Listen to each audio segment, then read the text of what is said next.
Our pre-show meeting today. You're calling this the playoffs of anxiety. Yes. Can you explain for our friend Mr. Rose why these are that? I've never seen a playoff situation like this where you have the standard, why we're playing for a championship and all the pressure of playoff series, et cetera, and then the layer that goes on top of it where these results this year mean so much to the future. And I've written a column that's going to come out tomorrow about this.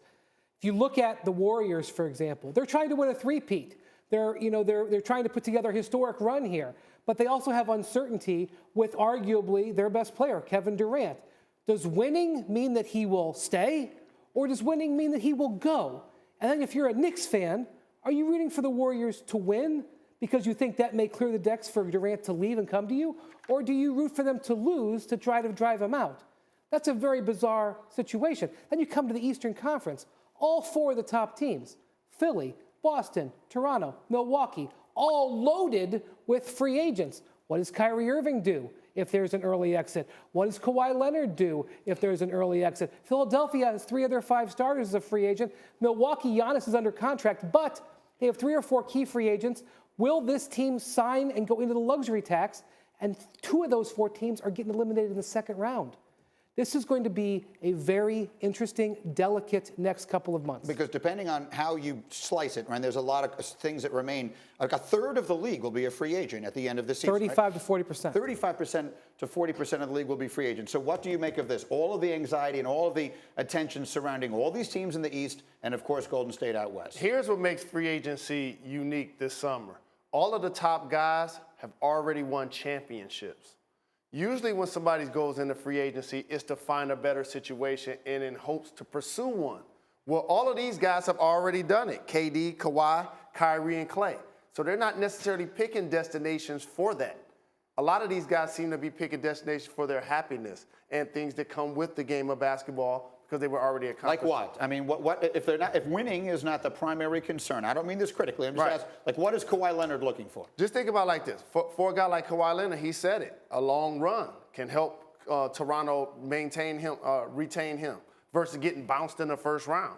Like if Toronto makes it to their first NBA Finals, as somebody that played for that team, their fan base is amazing. Now all of a sudden you can't just walk away from that. But if you lose in the first round and you play bad, that makes it easier for you to leave. If anybody out there knows what Kawhi, Kyrie, or Kevin is thinking, you will be bid on by multiple NBA teams. If you know, make yourself available, because I think that's one of the biggest uncertainties out there. It's fascinating to me, and we talked about this yesterday, that when the big three came together in Miami, all those years later, with LeBron and D-Wade and Chris Bosh, it turned out that they had all decided that well in advance. But what you're telling us is you think what happens in this postseason will actually go a long way towards dictating what these guys decide to do. And it's not as simple as just who wins. There's all kinds of other shades of gray in it. As Jalen said, because these guys have rings, it does come down to happiness. But again, look at the way Kyrie Irving behaves and tell me what makes him happy. I don't know the answer. Kevin Durant is a 2-time defending finals MVP and has exuded unhappiness for months. What do you do? I agree, they are choosing happiness. Tell me what happiness is. Is it right there? Is that happiness right there? I don't know.